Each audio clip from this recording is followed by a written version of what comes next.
Uma cidade que segue avançando em todas as áreas, também segue investindo na saúde de quem nos move. Além do maior pacote de obras da história, na educação e nas estradas rurais, 8 novas estruturas de saúde estão em andamento simultaneamente em Cascavel. E mais 60 novos profissionais de saúde convocados pelo município reforçam nossas equipes na cidade e no interior. Prefeitura de Cascavel, cidade unida e pra frente.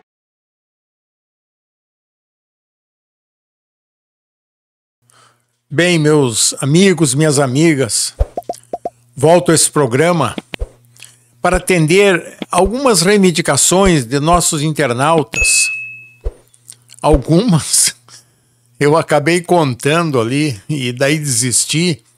Passei de 100 pedidos, 100, uma centena, para que eu fizesse algumas contas aqui, para demonstrar claramente aquilo que está ocorrendo, não só nessa roubalheira do pedágio, mas também naquela roubalheira enorme do INSS, em que milhões de aposentados, nossos velhinhos, necessitados, que vivem única e exclusivamente com aquilo que a sua pequena aposentadoria dá, que foram roubados. Mas vamos começar fazendo a conta na história do pedágio lá no Rio Grande do Sul. Imagine aqui, meus amigos, o governo do Rio Grande do Sul, além de contratar a quadrilha para explorar o pedágio, ainda descobriram uma fórmula mágica de dar mais dinheiro para eles.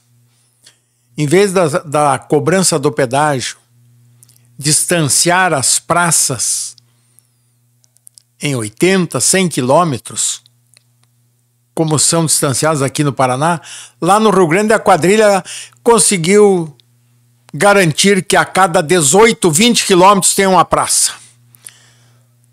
E aí metem a mão no bolso do motorista, do usuário da rodovia.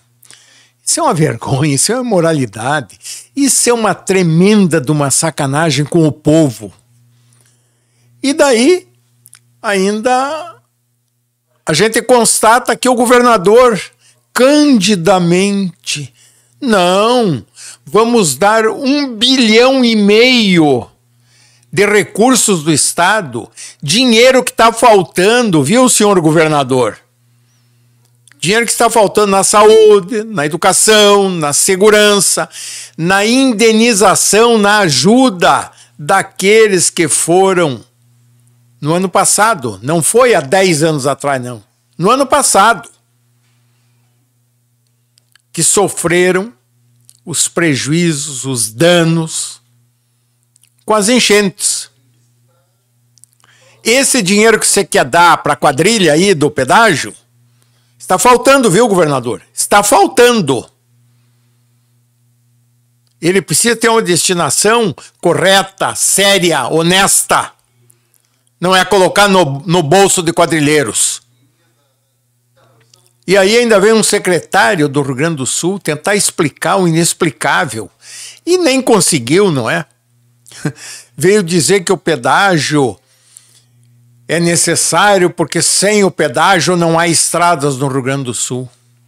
E eu volto a perguntar aqui. E o IPVA, que é o imposto que foi criado exatamente para ser investido na manutenção de estradas, rodovias, vias públicas em perímetros urbanos, porque as prefeituras também participam do IPVA, da arrecadação do IPVA. Onde é que está sendo colocado o IPVA aí no Rio Grande do Sul? Assim como eu pergunto aqui no Paraná também, que é a maior alíquota do Brasil, 3,5%. Onde é que está sendo colocado esse dinheiro? E aí vem o secretário e faz uma continha daquelas bem sem vergonha. Não, vejam, em 30 anos certamente será o prazo da concessão da roubalheira no Rio Grande do Sul. Em 30 anos é preciso um investimento de 10 bilhões de reais. Aonde é que vamos arrecadar 10 bilhões de reais para investir em rodovias em 30 anos? É muita cara de pau. Aí eu fiz uma continha. A receita do IPVA no Rio Grande do Sul, anual, 5 bilhões. Multiplica por 30 anos, temos 150 bilhões. Metade para os municípios, metade para o Estado. Então, secretário, que matemática é essa tua? Você diz que o Estado em 30 anos não vai ter 10 bilhões para aplicar nas rodovias, mas o Estado vai arrecadar 150 bilhões, vai destinar metade para os municípios e 75 bilhões vão sobrar nos cofres públicos estaduais, cuja destinação tem que ser implantação de rodovias, melhora de rodovias, recuperação de rodovias. Então, secretário, explica isso melhor. Volta de novo perante o povo do Rio Grande do Sul e explique essa história. Não tem 10 bilhões, e por não ter 10 bilhões, né? Conversa sua. É preciso implantar o pedágio. E os 75 bilhões que serão do Estado de arrecadação do IPVA nesses 30 anos, onde é que estão sendo postos, secretário? Qual é a destinação? Bom, essa é uma das contas. O povo do Rio Grande do Sul tem que cobrar isso, tem que exigir isso, porque o secretário disse que sem pedágio não tem rodovias. Então estão desviando o dinheiro da arrecadação do IPVA. Para onde é que está indo? Mas, meus amigos, aqui no Paraná, a Gazeta do Paraná levou quase 30 anos denunciando a roubalheira do pedágio, a fraude nos contratos, a fraude no edital de licitação que foi preparada por uma das concessionárias para que o pedágio fosse destinado à quadrilha. E a Gazeta do Paraná e nós denunciamos. E vejam bem aqui, meus caros amigos do Rio Grande do Sul, de Santa Catarina, aqui do Paraná também, porque aqui voltou a roubalheira. De Minas Gerais, de São Paulo, onde tem o pedágio. Aqui no Paraná, nós denunciamos durante 30 anos que a propina paga aos governantes foi de 2% sobre a receita bruta do pedágio. Por isso que a quadrilha fez o que quis aqui nos 23 anos em que ela cobrou pedágio aqui. Governo nenhum fiscalizou contratos, governo nenhum tratou de exigir que se cumprissem os contratos, no mínimo naquilo que daria segurança aos usuários das rodovias. Nada. E quando algum funcionário do Estado, sério, correto, engenheiros, por exemplo, do DR, falavam em fiscalizar os contratos, em cobrar a execução dos contratos em proveito da população, a ordem que eles recebiam de cima era o seguinte: cala a boca e saia fora daí.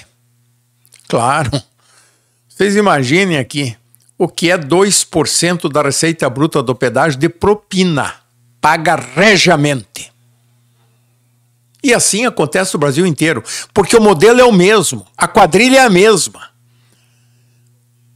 Aí no Rio Grande do Sul, tá, já lotearam o Estado, já lotearam os trechos das rodovias e já cada trecho desse já está destinado para um consórcio dos que compõem a quadrilha. E certamente, como o modelo é o mesmo, aí também a propina será de 2% sobre a receita bruta do pedágio. Daí não tem governante que pense em cobrar do concessionário a execução do contrato naquilo que ele beneficia a população. Não tem. O dele vem todo mês, regiamente.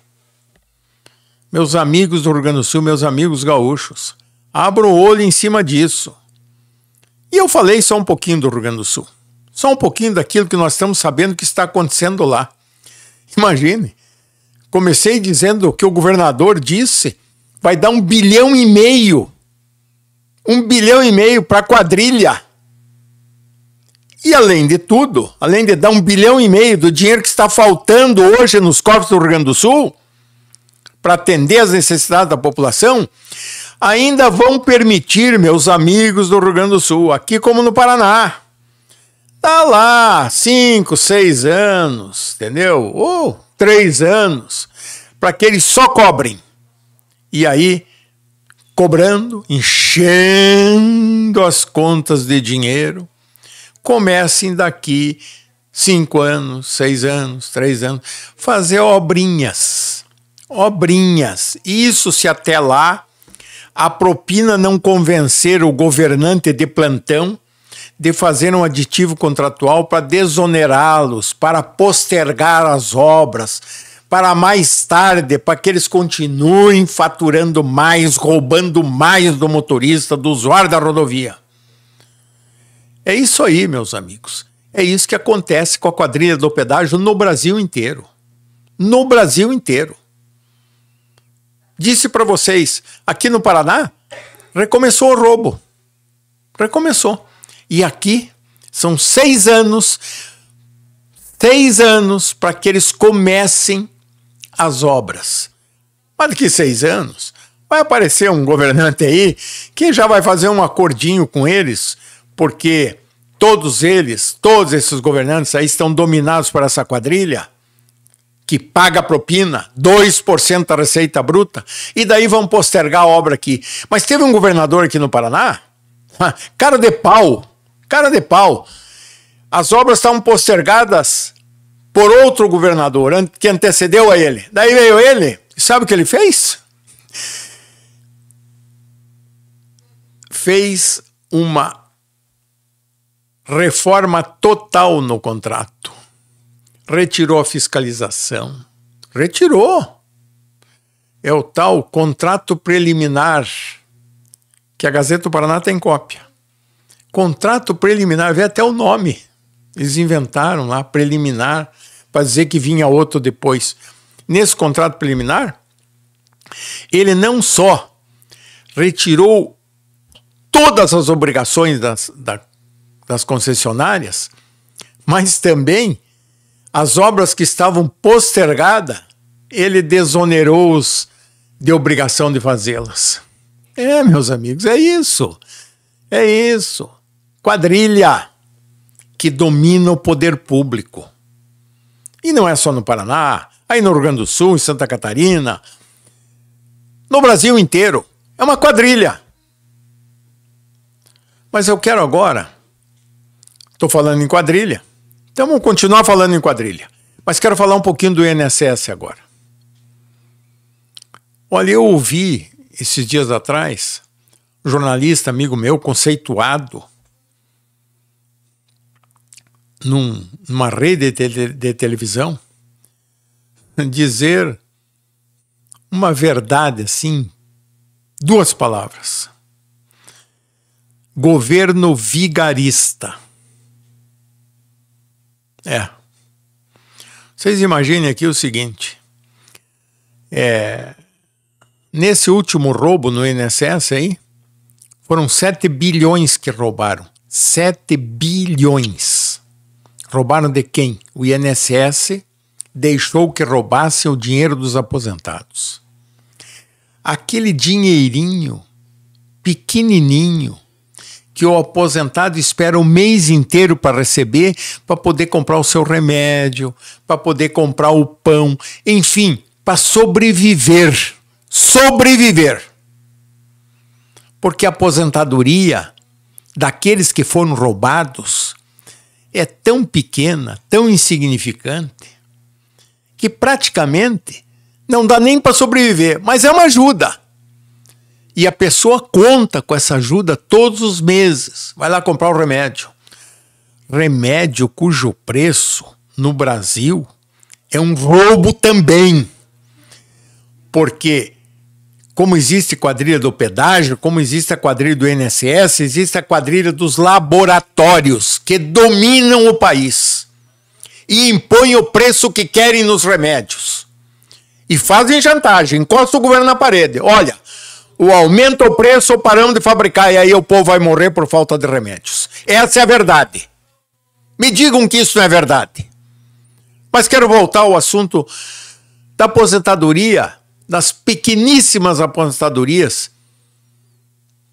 que os nossos velhinhos necessitados recebem do INSS. Pois bem, foram essas aposentadorias, foi o conjunto delas todas, a soma de todas elas, milhões que possibilitaram essa quadrilha de sindicatos picaretas, associações picaretas, ligadas a governo. Roubaram dessa população, do extrato pobre da nossa população. Roubaram. Pois bem, aí vem todo esse carnaval, esse circo. Não, vamos apurar, vamos... Apurar o quê? O INSS tem tudo na mão lá. O INSS sabe quem foi roubado e quem foi o ladrão. Tá tudo na mão do INSS. Não, vamos apurar. Vamos investigar. Teve um cretino aí de um político que disse: não podemos ser muito rápidos porque podemos estar causando uma injustiça. Coitado do povo, na mão desses cretinos.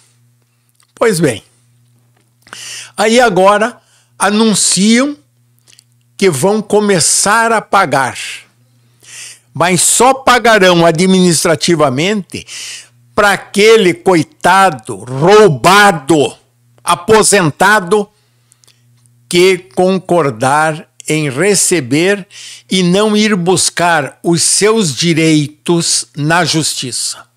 Olha, o INSS só devolve o dinheiro que ele, INSS, permitiu que os ladrões roubassem do aposentado, se o aposentado agora dizer: não, estamos satisfeitos, dá para cá qualquer coisa que vocês querem nos dar e eu assumo o compromisso de não ir para a justiça.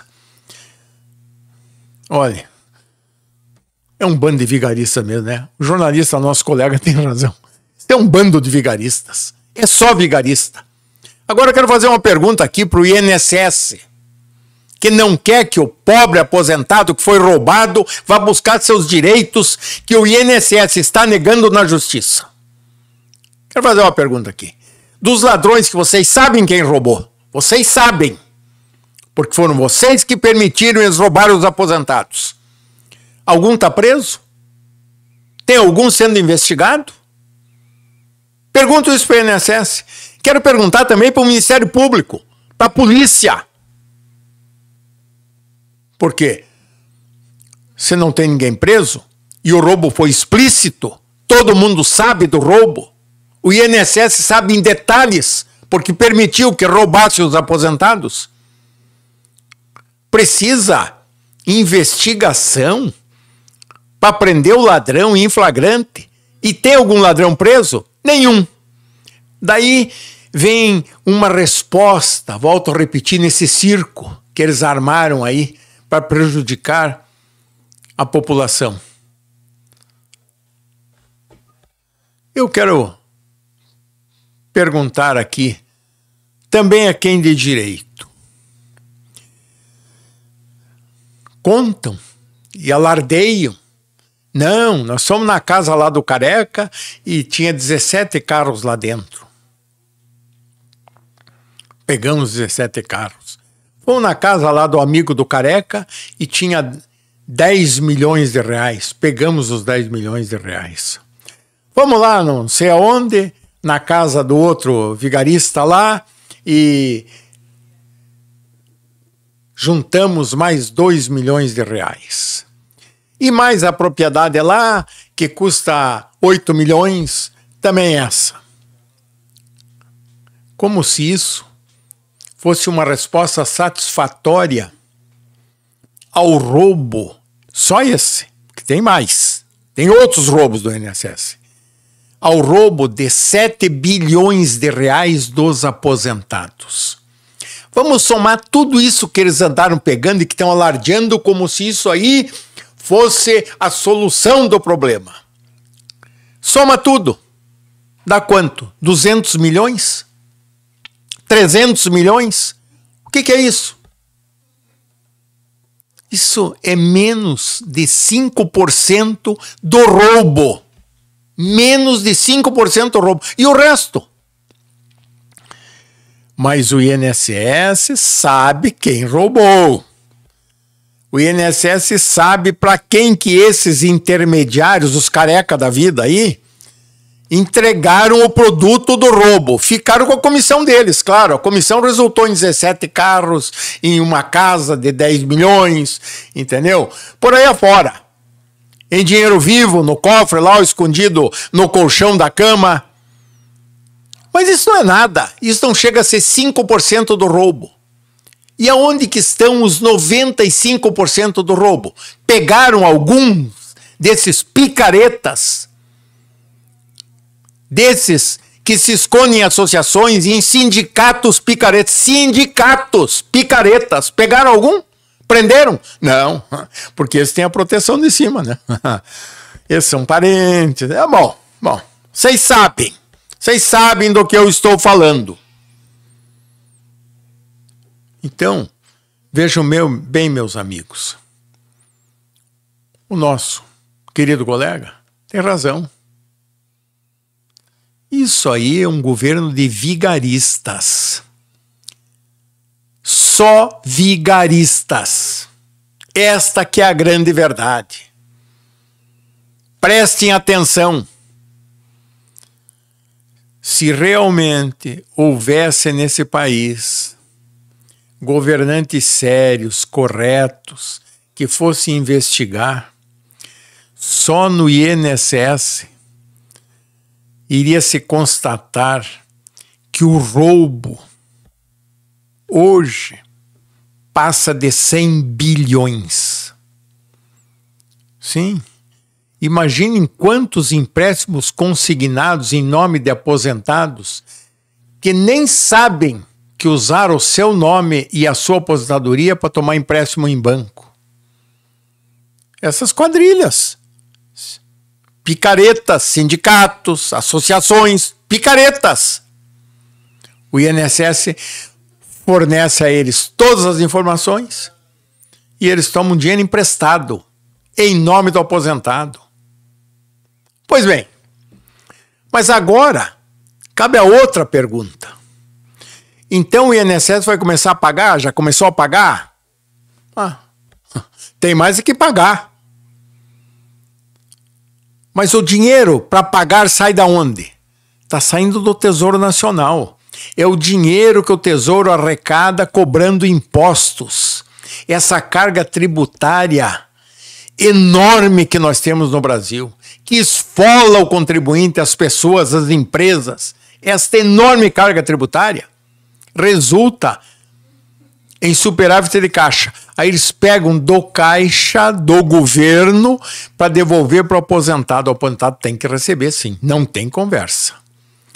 Mas quem teria que suprir o caixa para devolver o roubo é o ladrão. Não é o Tesouro Nacional.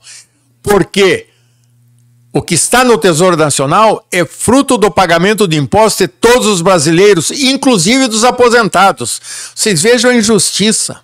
O aposentado paga imposto para receber do INSS o que lhe roubaram. E o ladrão? Não, o ladrão está impune por aí. O ladrão ninguém fala mais. Por que vai falar? O ladrão tem cobertura. Para, o ladrão é parente. Não pode falar do ladrão. E também não pode cobrar o ladrão. E eles jogam, meus amigos e minhas amigas, eles jogam com o fato de que o povo esquece. Daqui a pouco ninguém mais fala. Vamos pagar os aposentados, tiramos dinheiro lá do Tesouro, o dinheiro que está faltando também aqui no Tesouro Nacional, na saúde, na educação, na segurança, para devolver para o aposentado. O aposentado tem que receber sim, mas o aposentado tem que receber e o ladrão tem que devolver o dinheiro que roubou e pagar por isso. Então vejam bem, governo vigarista. É uma vigaristice atrás da outra. Todo dia, o Brasil inteiro é sobressaltado com uma denúncia de fraude, de roubo, de corrupção, de vigaristices. Meus amigos, eu acho que eu já fui longe demais hoje. Todos os dias eu estou incomodando vocês. Peço desculpas, mas olha, a minha indignação é tamanha que eu não me contenho. E venho aqui gravar, colocar para vocês o que eu penso, que eu sei que é o que está acontecendo no país hoje. As injustiças são enormes, tremendas. Uma meia dúzia rouba o país inteiro e o povo como um todo, principalmente o mais fraco, o mais humilde, o mais pobre, é assaltado, é roubado de todas as formas, de todas as maneiras, entre elas uns no pedágio e outros no INSS. Obrigado, fiquem com Deus.